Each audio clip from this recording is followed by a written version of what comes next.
अगर आप भी मिथिला म्यूजिक प्रेजेंट मालिन ऑडियो वीडियो सबसे पहले आप तक पहुंचे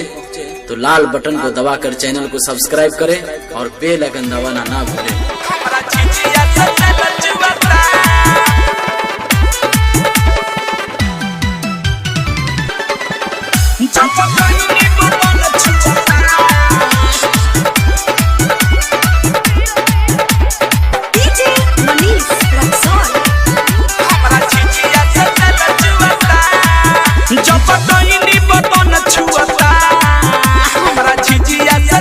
DJ कमलेश मालिन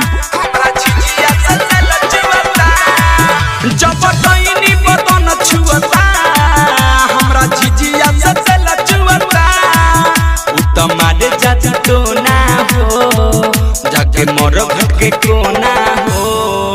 ओकर नतिया भतार मुआता हमरा झिझिया से लजुआता जब डईनी बदन छुअता हमरा झिझिया से लजुआता हमरा झिझिया से लजुआता जब डईनी बदन छुअता डायमंड रिकॉर्डिंग स्टूडियो छोड़ा डीजे मनीष हमरा झिझिया से लजुआता तीन फेड़िया बजा के अपन जोग जगह के फोटो कोटनी हंगत गाना मिक्स बनने के लिए सैम्पल करी कमलेश जी मालिन सखी झिझिया नचावल हो दमादा के गोदियावल हो सखी झिझिया नचावल हो दमादा के गोदियावल हो सुन सुनियो कदा खुहता हमरा झिझिया से लजुआता जब डईनी बदन छुअता हमरा झिझिया से लजुआता हमरा झिझिया से लजुआता डीजे मनीष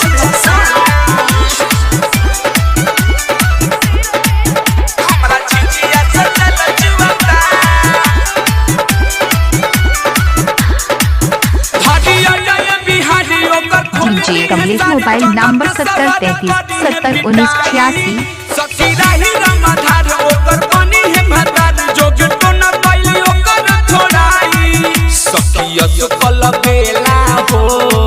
सारा घर दिहे खेला हो सखिया तो कल बेला हो सारा घर दिहे खेला हो मन तर भीतर गुहता हमरा झिझिया से लजुआता जब डईनी बदन छुअता हमरा झिझिया से लजुआता